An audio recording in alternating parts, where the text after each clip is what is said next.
Breaking news చూస్తున్నాం. మాజీ మంత్రి వైఎస్ వివేకానందరెడ్డి కుమార్తె సునీత అల్లుడు రాజశేఖర్ రెడ్డిపై కేసు నమోదైంది. వివేకా పిఏ కృష్ణారెడ్డి ఫిర్యాదు మేరకు సునీత, రాజశేఖర్ రెడ్డి, సిబిఐ ఎస్పీ రామ్ సింగ్ పై పులివెందుల పట్టణ పోలీసులు కేసు నమోదు చేశారు. ముగ్గురిపై చర్యలు తీసుకోవాలని కోరుతూ పులివెందుల కోర్టులో 2021 ఫిబ్రవరిలో పిఏ కృష్ణారెడ్డి పిటిషన్ దాఖలు చేశారు. వివేకా హత్య కేసు విచారణ సమయంలో సిబిఐ ఎస్పీ రామ్ సింగ్ తనను వేధించారని కృష్ణారెడ్డి పిటిషన్లో పేర్కొన్నారు. సునీత, రాజశేఖర్ చెప్పినట్లు వ్యవహరించాలని రామ్ సింగ్ బెదిరించారన్నారు. కృష్ణారెడ్డి పిటిషన్పై విచారణ జరిపిన పులివెందుల కోర్టు చర్యలు తీసుకోవాలని పోలీసులను ఆదేశించింది. దీంతో కోర్టు ఆదేశాల మేరకు పోలీసులు ముగ్గురిపై కేసు నమోదు చేశారు.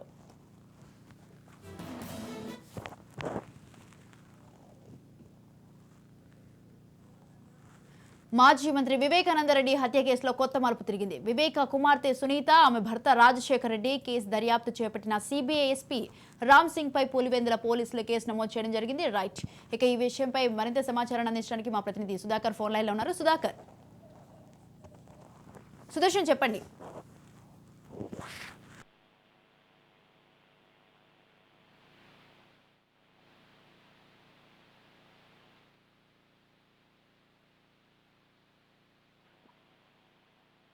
మాజీ మంత్రి వివేకానంద రెడ్డి హత్య కేసులో మరో కీలక పరిణామం అని చెప్పవచ్చు. ఎవరైతే ఇంతకాలం బాధితులుగా ఉండి తమ తండ్రి మరణానికి న్యాయం జరగాలంటూ కోర్టు చుట్టూ తిరుగుతున్నారో వారిపైన కేసు నమోదైంది.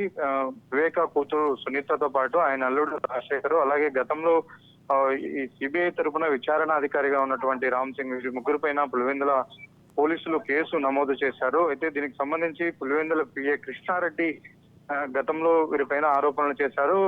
కృష్ణారెడ్డిని విచారించే దశలో ఆయనను వేధించారని, సునీత చెప్పినట్టే వాంగ్మూలం ఇవ్వాలంటూ రామ్ సింగ్ ఆయన పైన ఒత్తిడి తెచ్చాడంటూ అప్పట్లో కృష్ణారెడ్డి ఫిర్యాదు చేశాడు. అంతేకాకుండా కోర్టును కూడా ఆశ్రయించిన పరిస్థితి.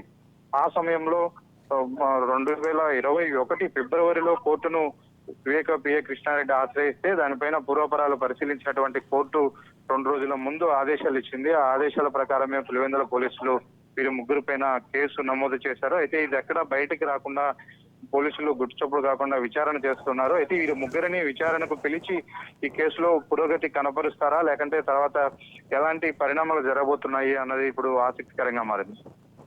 Right, thank you Sudarshan, thanks for the details.